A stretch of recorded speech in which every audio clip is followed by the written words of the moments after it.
Hello, everyone, and welcome back to. Oh my God. Hello, everyone, and welcome back to the Film Appreciation Podcast. Today, it's not the podcast, but there's still a lot of films to be appreciated here.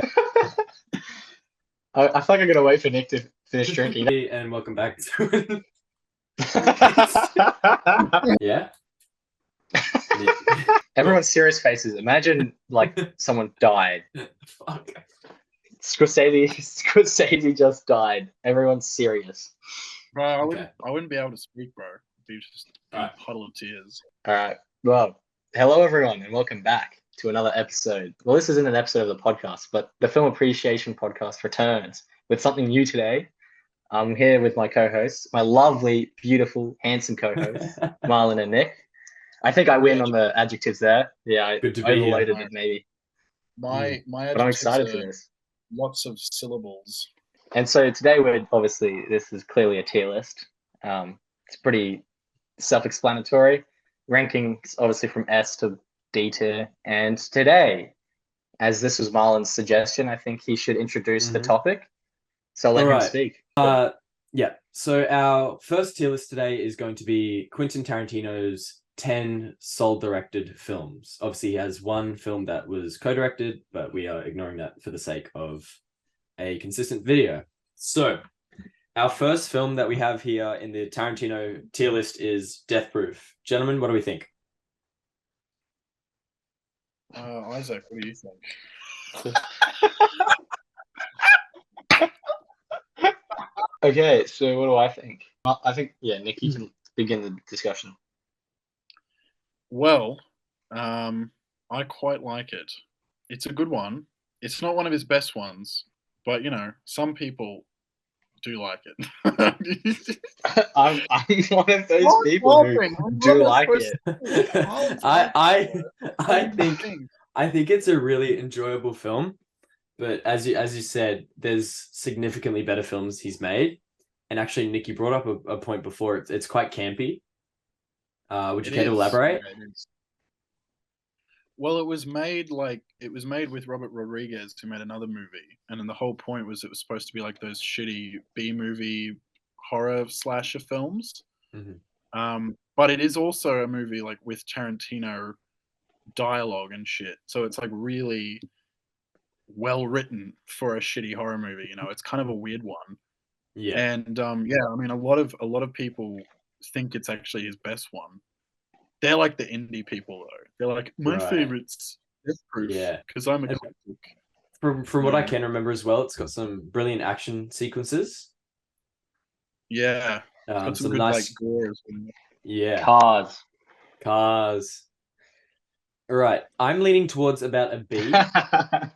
Is anyone gonna brilliant contribution from Isaac there? That was his one contribution to the now that I've wiggled my way into the conversation, I actually quite like Death Proof. I might be in the minority out of us three, but me personally, A tier. A tier. Yeah. Why do you like it so much? Just think it's a very enjoyable movie. It's one of those movies, like there's nothing that you in there that you go, wow, that was boring. It's always like keeping you on your toes. Stuff's going down.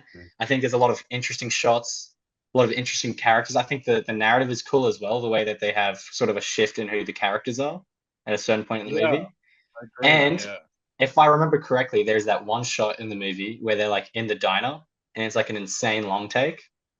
I believe that exists, unless I made that up. And it's like tracking around. I could have just dreamt that up, though. I think that's right. I think you're right. Yeah. And so therefore, A tier. Great movie. A tier. Yeah, I mean, it's hard because depending on the day, anything could be in a pretty high tier for a Tarantino movie because all of his movies are just so much fun. But overall, in terms of like quality of the movie, I'd probably go B. Yeah. There are some tells that it's like kind of a lower quality movie. I mean, you'll see like continuity errors within it, but I don't know. I feel like you can kind of ignore them and still have a great time. But Yeah, so it looks like we've got an A and two Bs, so we'll keep it top of B for now. It's our first film down, hey? Yeah. Excellent. And a strong film coming up here, Django Unchained. Any thoughts? Why don't you start, Marlon? Well, I haven't watched this in 4 or so years, but it holds up really well from what I can remember. I think it had some really funny moments, which is interesting for the subject matter. But the casting's just great, and Can you remind us remember- what the subject matter is? well, so we're gonna edit this out. And anyway, There's going to be a 2-minute jump cut. so I think I think a film with such a serious subject matter manages to make itself lighthearted and a really enjoyable film with some brilliant shots, particularly in the dining room. With is it?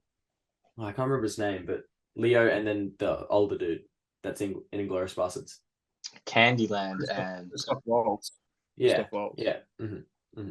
the I wouldn't, dentist. I wouldn't call it lighthearted. I mean, it's a pretty dark movie, and I mean, it had a lot of controversy not only for the language in it, but also there are a few pretty brutal moments that were true, things that occurred during slavery that I don't think have ever been portrayed in another movie because of the brutality of it. Yeah. I also think, and this might be a controversial thing to say, but I am feeling quite strong about this opinion that this is Leo's best performance Ever. in any movie. I think so. Yeah, Wow. I think that. I think he's the best character in the movie. He's utterly terrifying and engrossing, and you've got all these other characters and actors who are really great. Like they're all really good. Jamie Foxx, Sam Jackson, whatever. But anytime Leo's on screen, he just draws you in. He's such a despicable, disgusting villain. Sorry. And I think the one time he was a villain. I'm pretty sure. So sorry, bro. yeah. Bro, have you seen Don't Look Up? Are you serious? You think this is better than Don't Look Up? What the performance? hell? But Don't Look Up is obviously much better film than anything. Yeah. Tarantino tries to be Don't Look Up the movie, but Forgetting about Titanic. Yeah, I haven't seen Titanic. But yeah, Nick, you've brought up some good points. And I think it's a film that I should go back and rewatch. As I said, it's been 4 or so years now. But I just remember it sits very fondly in my mind. And so I think that makes me lean towards an A. Yeah, I mean it's such a hair off being an S tier for me. And honestly, I think I probably would put it in S, but it would be the bottom of the S tier. But again, A tier would be acceptable. I just recently finished rewatching it on YouTube Reels. So with that new way of watching the film, I would agree that it's definitely A tier. I think there's a lot of great. Didn't you recently watch Killers of the Flower Moon on TikTok? Didn't you do that? Yeah, I spent 3 hours instead of watching the movie altogether. I was just scrolling TikTok for 3 hours. Yeah, but no, Django. It has a lot of great scenes that, I actually haven't seen it in a while, and they kind of still imprinted in my brain. I mean, it's humorous while also tugging at your heartstrings enough to be emotional as well. And so I think it's got the best. I think it's got the most satisfying ending of any. Yeah, I mean, the ending is amazing, and it's the thing with the ending as well is it's also kind of funny because obviously it's super it's legitimately funny. It's actually super really campy. It kind of plays on the old Western movie traditions. So yeah, I think it's a great movie. Yeah. So I'm A tier with it as well. Mm-hmm. Should we move on to Jackie Brown? Yes. Sure. Isaac, tell us about Jackie Brown. The woman or the movie? Both. Whatever floats your boat, man. So what, Jackie Brown, I don't know what year it came out. Let me check. 1997. So, it's within his career, kind of. But I think the thing that's interesting about Jackie Brown is that it's sort of still seeing a development within Tarantino. What is funny? It's within his career, sort of. He sort of made the movie. What the You fuck? you know what I mean? It's like he's post Pulp Fiction and stuff. You know what I mean? So Anyway, 8 other Everything movies. else. Every, what the fuck kind of point is that? no, it's like okay. Here's my point, right? So So he's already the made. MCU is just Iron Man, Hulk, and everything else. Just everything else is kind of No, let kind me of in it. continue. Mhm. I would say that he's already made some great movies, but I think you can still see him developing his style in Jackie Brown. No, and I That's what agree I was completely with trying to that. say. Yeah. But yeah, I think it's kind of a bit of a different movie in a sort of strange way. I mean, it's kind of still obviously Tarantino, but the narrative is a little bit different to I think his other movies. That's not as like out of this world crazy, I think.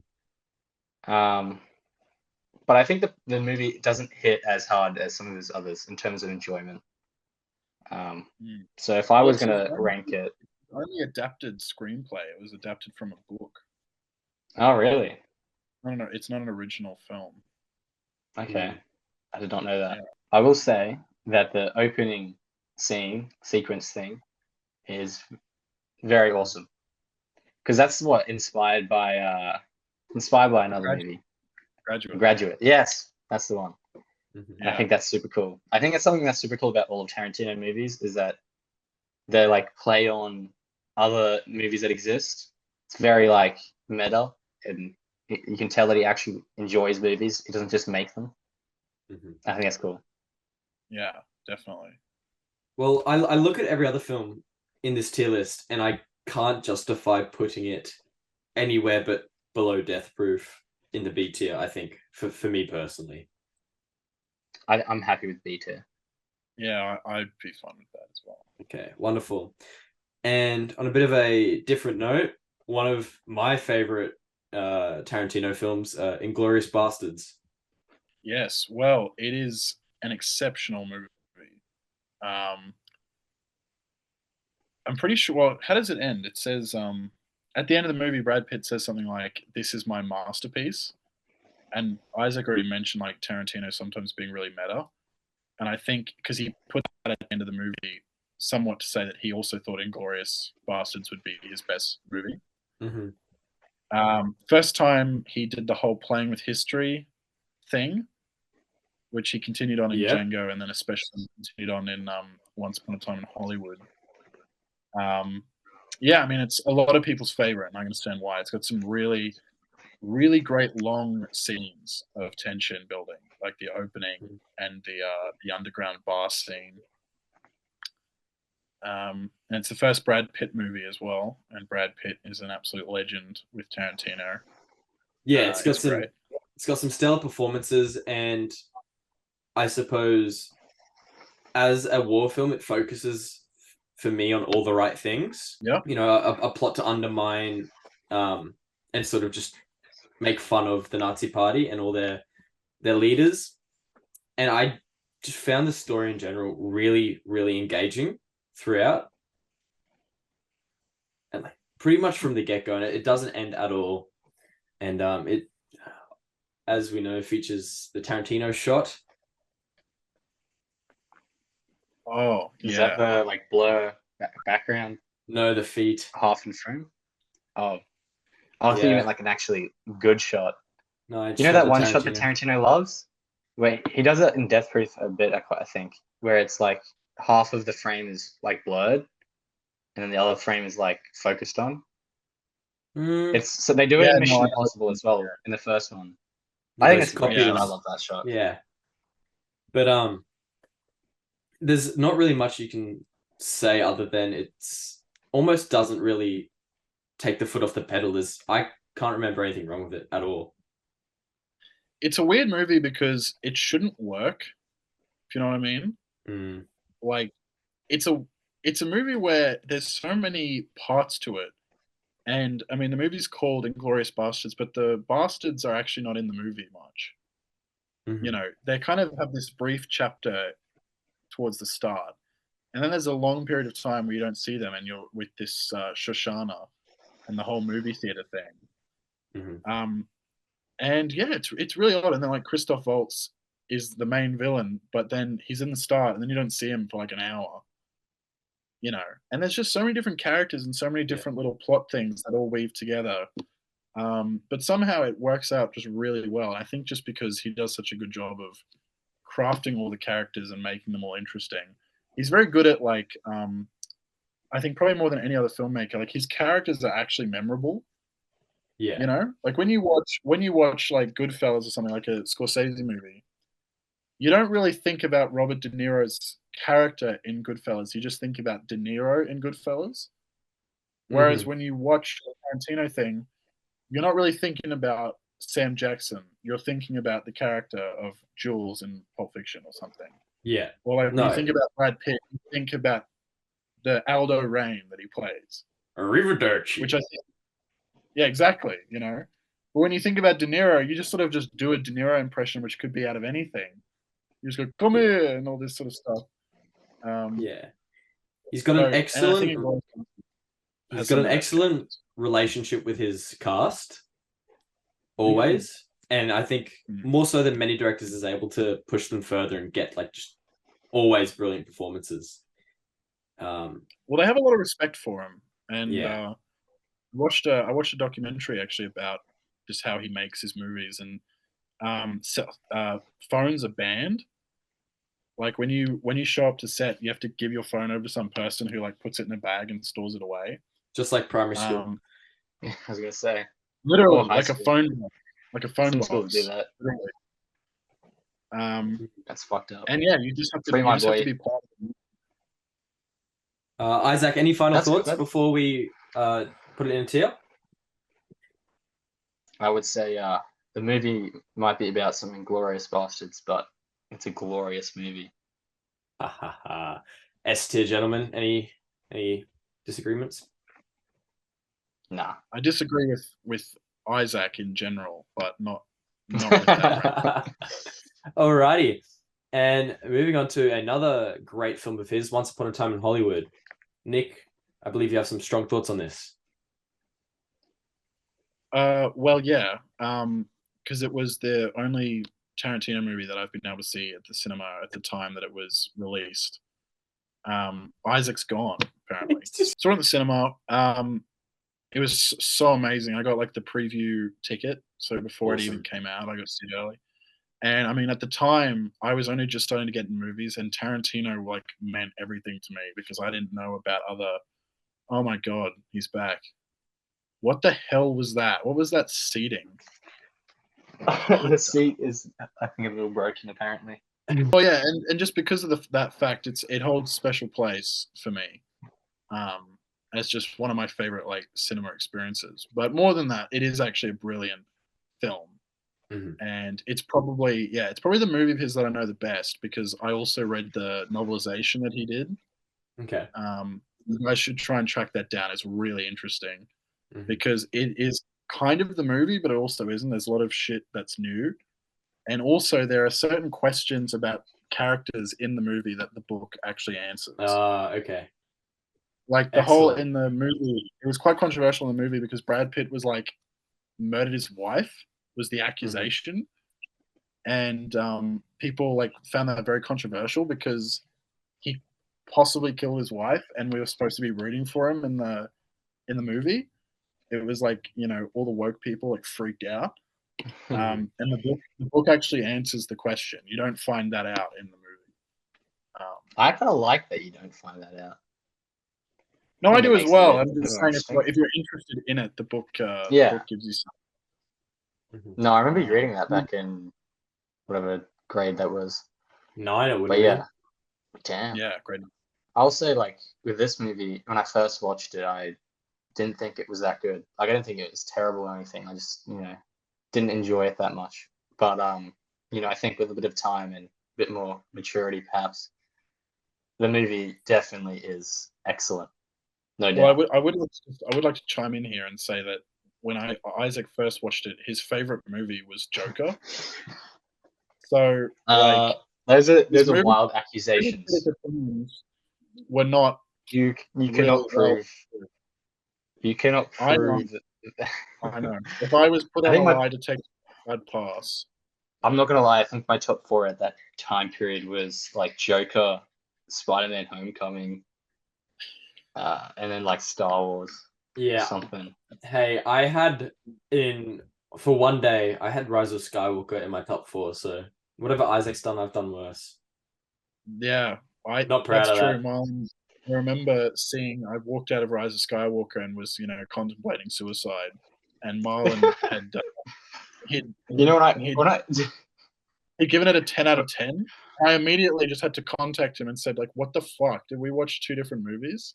Yeah. Dude, I'm not gonna Um, lie. When I watched Rise of Skywalker, I watched it. I wasn't even sitting in a chair. I was sitting on the staircase because South Bank like somehow overbooked the theater, and it was the premiere as well. And I remember sitting there. It's like midnight, and I'm watching this terrible movie. The only enjoyable part was everyone in the audience hated it too, and it was just booing and oh, like really? laughing at all this Oh, random no. stuff. Oh, it was good. That was the only good Yeah. part. The only Apart from that, I No, was like, what the fuck? the enjoyable part for me was there was about 10 seconds when I thought that they had actually killed off Ray, and right. I'd never felt such a catharsis in my life. It was so amazing. And then Kylo Ren dies instead after sharing the single most disgusting kiss I've ever seen in my life. Yeah. Borderline Yeah, Hell yeah. necrophilia. Rise of And also, Skywalker she's like the is a Prince great Charming. Mhm. All right, to get back to Anyway, we are Tarantino. talking about Tarantino. I recently rewatched Once Upon a Time in Hollywood because it's a long film, and you watch it once and then leave it for a while. But again, similar to Inglourious Bastards, for me, it's nearly flawless. Like seriously, it's right up there with his best. And I put it almost above. I'd say it's almost equal with Inglourious Basterds for me. Thoughts? Well, for me, I would. I would put it over Inglourious Basterds as my personal ranking, Mm-hmm. but an Mm-hmm. objective opinion would be Inglourious Basterds is a better film. Mm-hmm. That's what I would say. Yeah, Isaac? I don't know. They're kind of equal in my brain, Yeah. but I also haven't seen Inglourious Basterds in a reasonable amount of time, so it's not as fresh. All right. But yeah, I don't mind. Well, we'll put it behind for now. Anyway, Reservoir Dogs. Yes, Reservoir Dogs, the movie that got me into movies. Mm-hmm. Unlike Joker. I think Joker's a better movie, right? Because it's like it leads right into two other movies, two Scorsese classics. Yeah, but you didn't know that. You just thought No, Joker was this great film.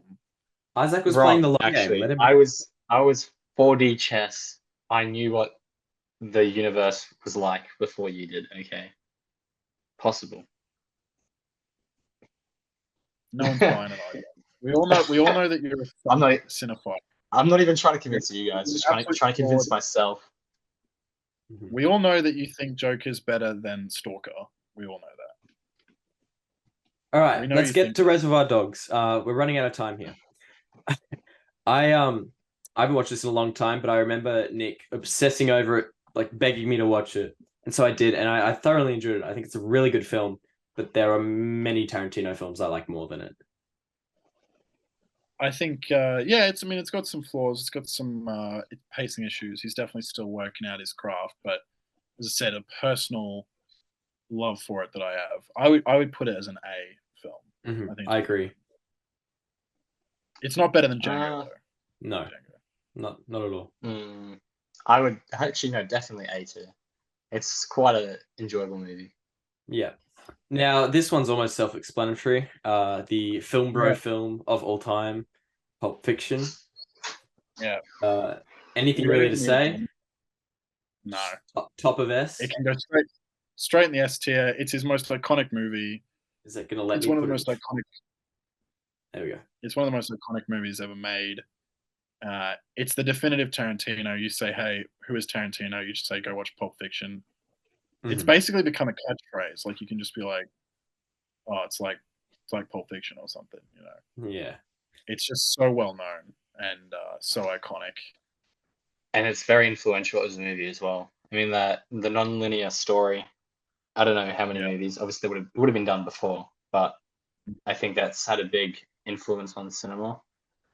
Definitely. But yeah, it's such a great movie. It's hard to like, and it's with so many different storylines. You'd think maybe that one of them would be a bit weaker, but I think that almost all equally. Like, you don't go, oh damn it, we're back to this storyline. You're like, yeah, we're back to this one, and you go, oh my god, we're back to this one, and it's just I think always also engaging.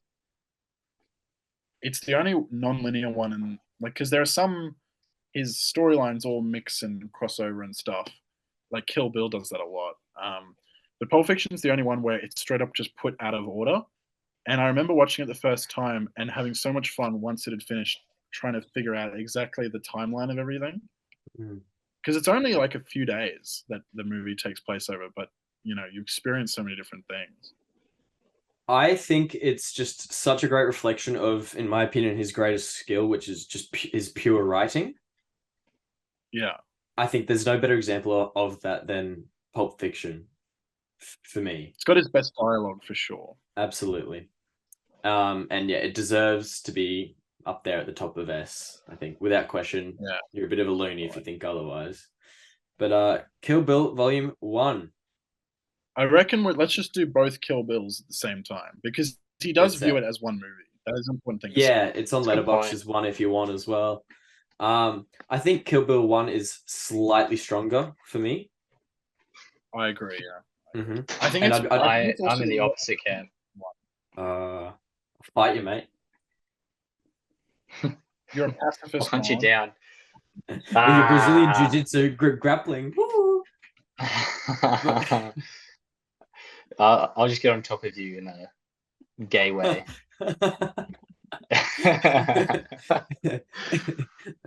Anyway, bring out yeah. Who's going to be the gimp, Marlon, me or you? I think it belongs between Reservoir Dogs and Death Proof, in my opinion. Bottom of A. The first one? Yeah, the first one. Yeah, I agree with that. Yeah, I think it's A.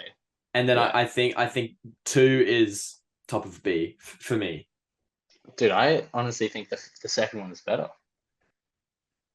Nick, want to settle the debate? It's slightly less it's like less action, but I kind of enjoy it more. Well, to be honest, I don't even know if I've seen it twice. I may have only seen it once. And I did like it. Like, again, I don't dislike any Tarantino movie, but for me, I don't know. I think it was the only one that I watched it and I never felt the need to see it again. So I could definitely see the argument. I could honestly see the argument of putting it right next to the first one as sort of a package deal. I'm happy with that. Yeah, I think it could just go together. Wonderful. I think I'm going to rewatch them and I'm going to do it back to back. I think that's probably the only appropriate way nowadays. And our final film, The Hateful Eight, my least favorite. Marlon's the hateful one. I like it. That was actually not bad. Wait, you think the other ones were bad? Was my reactions not sufficient? Anyway, Nick, so you've mentioned... What am I going to do with my life? Nick, you've mentioned that you do really like this film. I do, yeah. Well, it's the one that's grown on me the most. When I first watched it, I thought it was super boring. But actually, and I think this just happens, like, the more you get in the movies, the more you enjoy longer stuff. And nowadays, you know, I can watch a Tarkovsky movie and not want to go to sleep. So isn't that the point? Yeah. That is kind of the point. But still, I mean, Hateful Eight, very, very entertaining slow burn if you're in the mood for it. But I do think it is a thing to understand that there are some Tarantino movies you can watch all the time. Yeah. Hateful Eight, you got to kind of like be in the mood for it. Yeah. Now I'm going to cut you off because we're about to run out of time here. Dude, it's hard to say because, like, it's still a pretty good movie, you know? But I also don't really enjoy it that much. Like, it's not a movie that I'm going to go, oh, I'm going to rewatch this now. Or I want to watch this when I sit down. So, I don't know. I would say probably B tier because it's not like it's a bad movie or an average movie. It's still a pretty damn good movie. But yeah, I'd say B tier. What's funny is that like when I first watched it, it was definitely on my lower Tarantino rankings. But actually, of all of his movies, it's the one that I have grown to like more. What are we thinking? You could go in B It tier. could go in B. I would B? put it in A, but it's fine. All right, I'm gonna put it right there. in Now- A tier. Oh, sorry, that's All right. Oh Who's shit. stacking gears, huh? There we go. This Okay, guy's just perfect. making up Wonderful. opinions on the Thank spot. you all for listening to our first tier list. We hope you enjoyed it, and let us know what 3 you think seconds of left. our. How do you? Yeah. Let's do it. It's like, what are you doing? He's swimming in faps.